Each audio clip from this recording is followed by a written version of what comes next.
Selamat pagi. Selamat pagi anak-anak semua.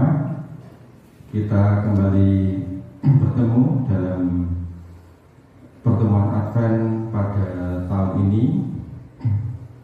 Pada pertemuan Advent ini, anak-anak diajak untuk memahami makna di balik kiasan tentang pokok anggur dan rantingnya. Kiasan itu cukup jelas menggambarkan hubungan antara Yesus, Bapaknya dan para muridnya. Jika kita merasa diri murid-murid Kristus, bayangkanlah diri kita sebagai ranting-ranting yang menghubungkan pokok-pokok anggur dan buah anggur. Ranting-ranting yang sehat akan menghasilkan buah anggur yang baik, berupa keutamaan iman dan kasih. Akhirnya, selamat memasuki masa Advent. Semoga pendalaman dan refleksi yang dikembangkan membuat kita semakin memperjuangkan iman yang semakin erat bersatu dengan Kristus dan berbuah dalam kasih. Berkah dalam.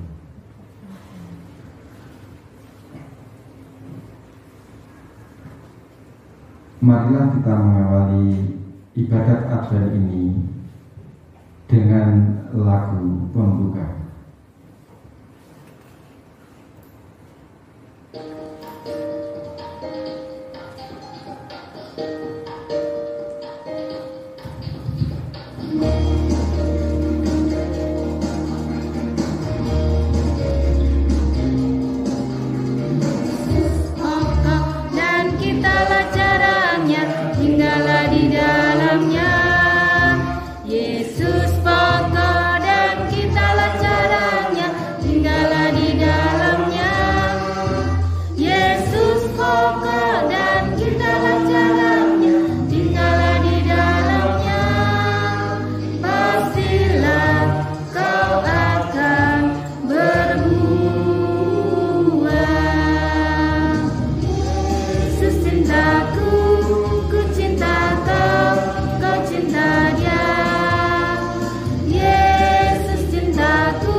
Anak-anak yang terkasih, saat ini kita memasuki masa Advent, yaitu masa menantikan kelahiran Tuhan Yesus, Sang Juru Selamat, yang akan kita rayakan pada hari Natal nanti.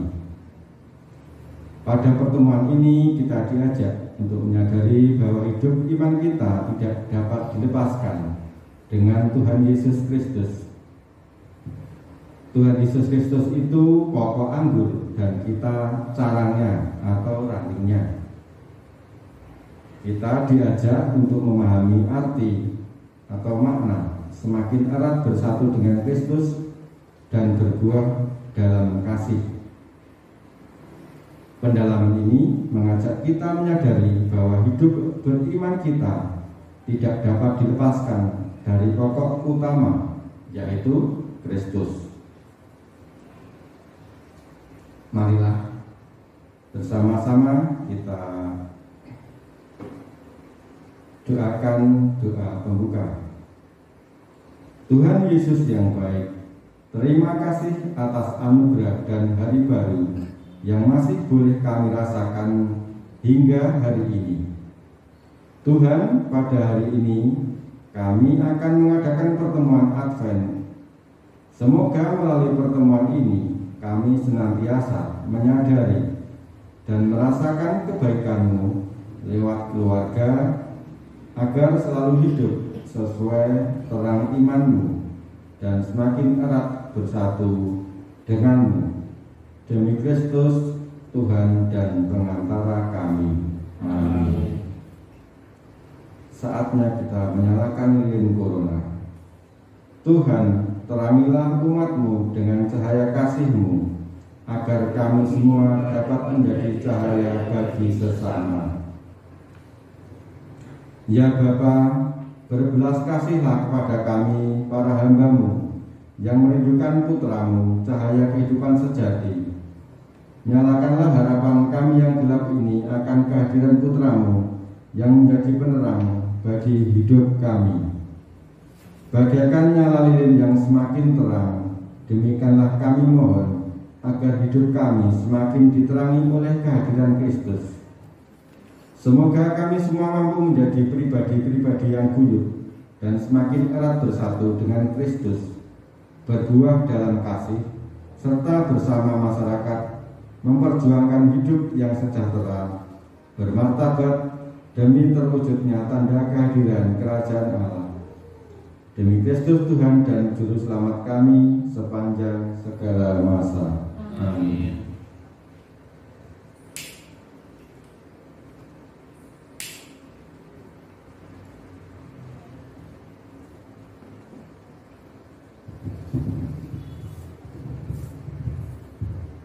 Sekarang marilah kita mendengarkan sabda Tuhan. Semoga Tuhan beserta kita. Inilah Injil Yesus Kristus menurut Santo Yohanes. Dimuliakanlah Tuhan. Bab 15 ayat 1 sampai dengan 5. Akulah pokok-pokok anggur yang benar, dan Bapa-Kulah pengusahanya. Setiap ranting padaku yang tidak berbuah dipotongnya, dan setiap ranting yang berbuah dibersihkannya, supaya ia lebih banyak berbuah. Kamu memang sudah bersih karena firman yang telah kukatakan kepadamu. Tinggallah di dalam aku dan aku di dalam kamu. Sama seperti ranting tidak dapat berbuah dari dirinya sendiri kalau ia tidak tinggal pada pokok anggur. Demikian juga kamu tidak berbuah jikalau kamu tidak tinggal di dalam aku. Akulah pokok anggur dan kamulah ranting-rantingnya. Barang siapa tinggal di dalam aku dan aku di dalam dia, ia berbuah banyak. Sebab di luar aku, kamu tidak dapat berbuat apa-apa. Demikianlah Injil Tuhan. Terpujilah Kristus.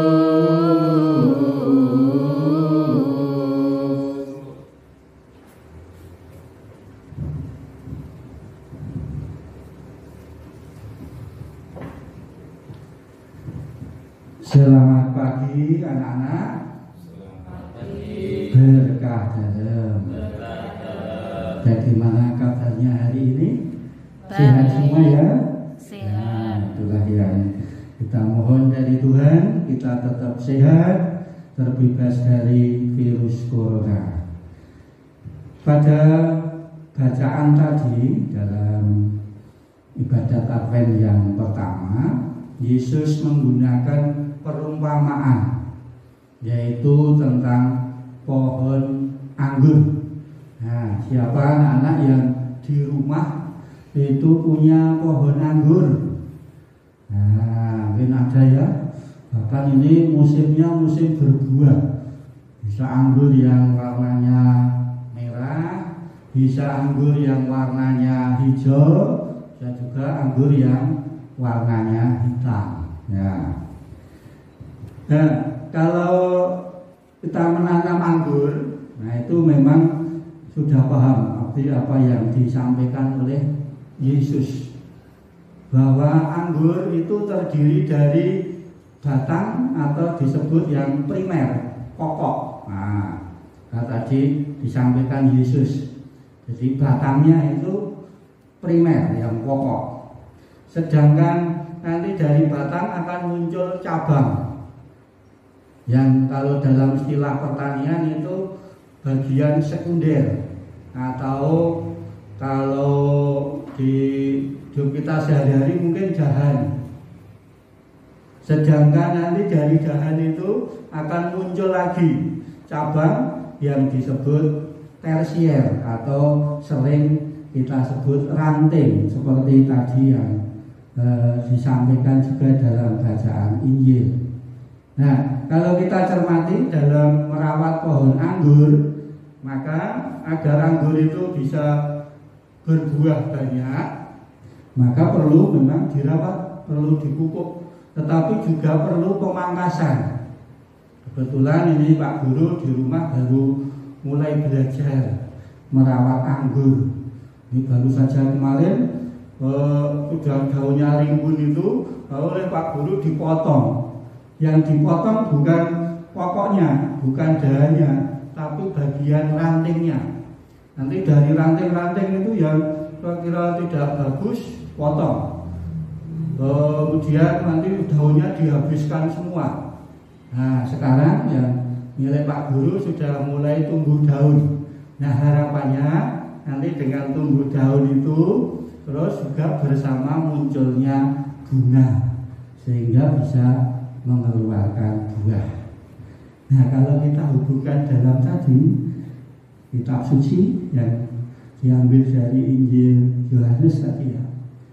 Nah, siapakah yang disebut pokok anggur? Nah, pokok anggur adalah Yesus itu sendiri. Batangnya anggur itu Yesus. Nah, yang punya anggur siapa? Bapa. Nah, lalu kita apanya? Nah, kita tadi sampaikan sebagai ranting-rantingnya. Nah, kita sebagai ranting itu kalau tadi di tanaman anggur yang dipotong Pak Guru, yang terlepas dari dahan dan terlepas dari pohonnya, ya akan mati, tidak akan bisa hidup lagi.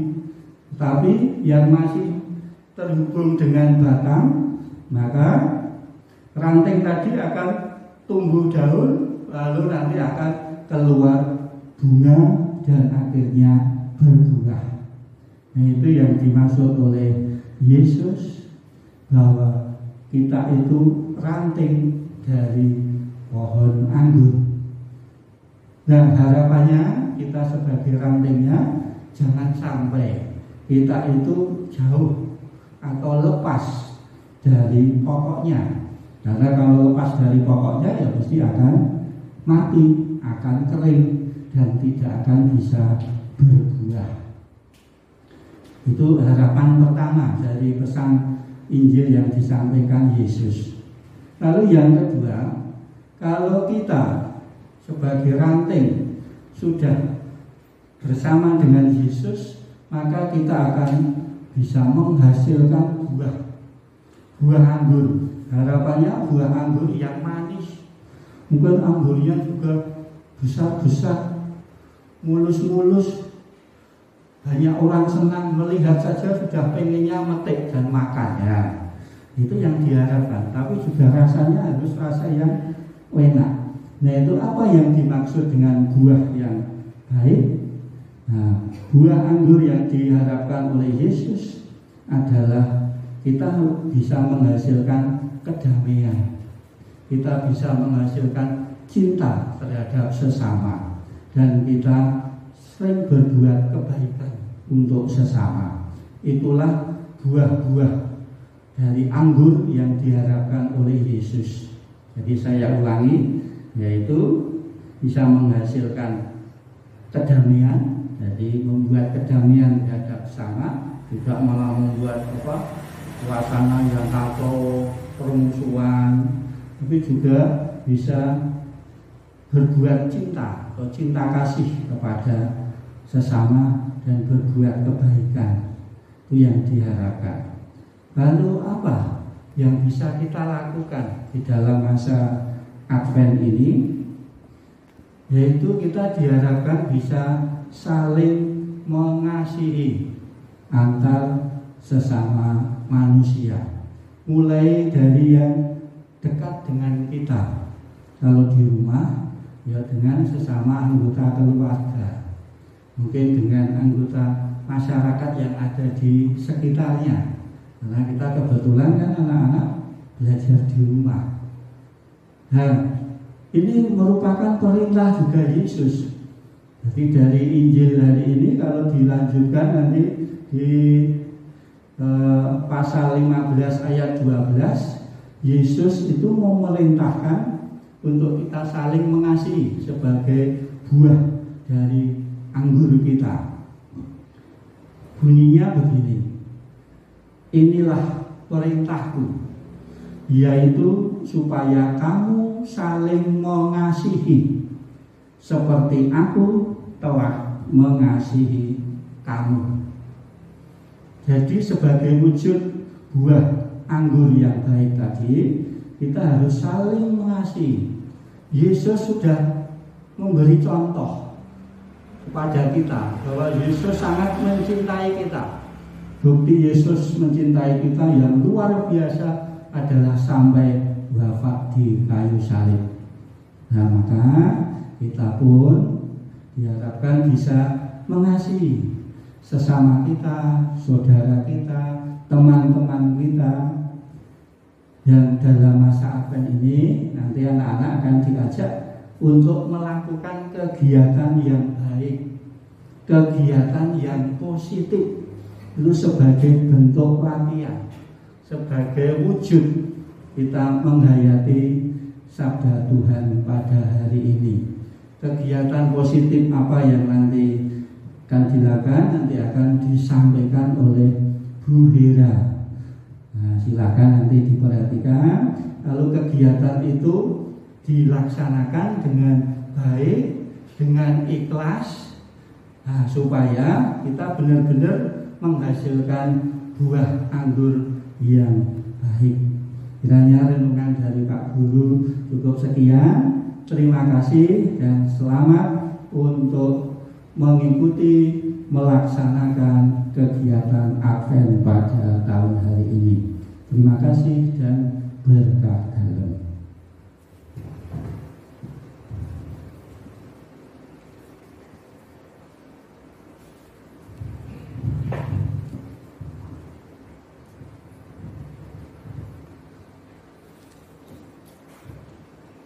Marilah kita melanjutkan ibadat Advent kita dengan doa penutup dan berkat. Tuhan Yesus yang Maha Baik, terima kasih atas penyertaan-Mu dalam pertemuan Advent ini. Kami berterima kasih juga karena Engkau telah menghadirkan keluarga dan orang-orang yang sangat mencintai dan menanamkan sikap baik kepada kami, sehingga kami senantiasa berbuah kasih. Semoga melalui mereka kami semakin memiliki iman yang erat dan mendalam bahwa Yesus adalah satu-satunya pokok anggur kami. Demi Yesus, Tuhan dan pengantara kami. Amin.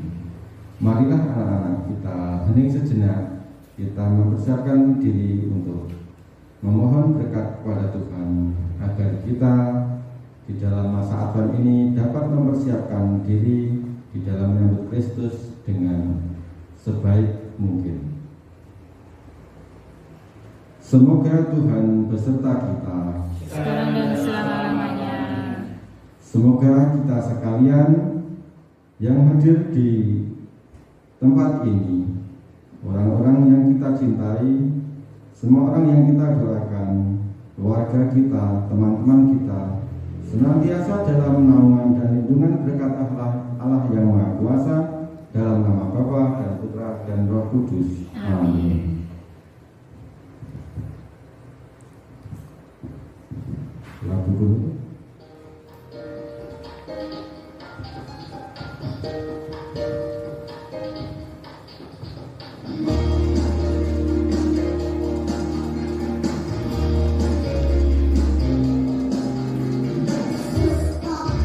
Dan kitalah caranya, tinggallah di dalamnya.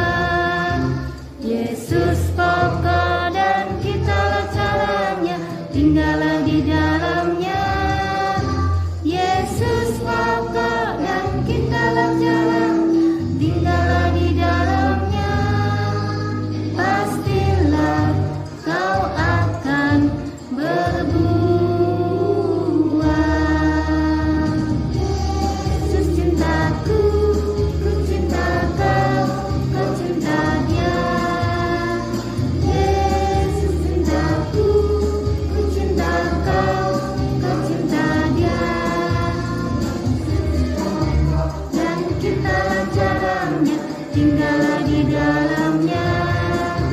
Yesus pokok dan kitalah caranya, tinggallah di dalamnya. Yesus pokok dan kitalah caranya, tinggallah di dalamnya. Pastilah kau akan berbuah.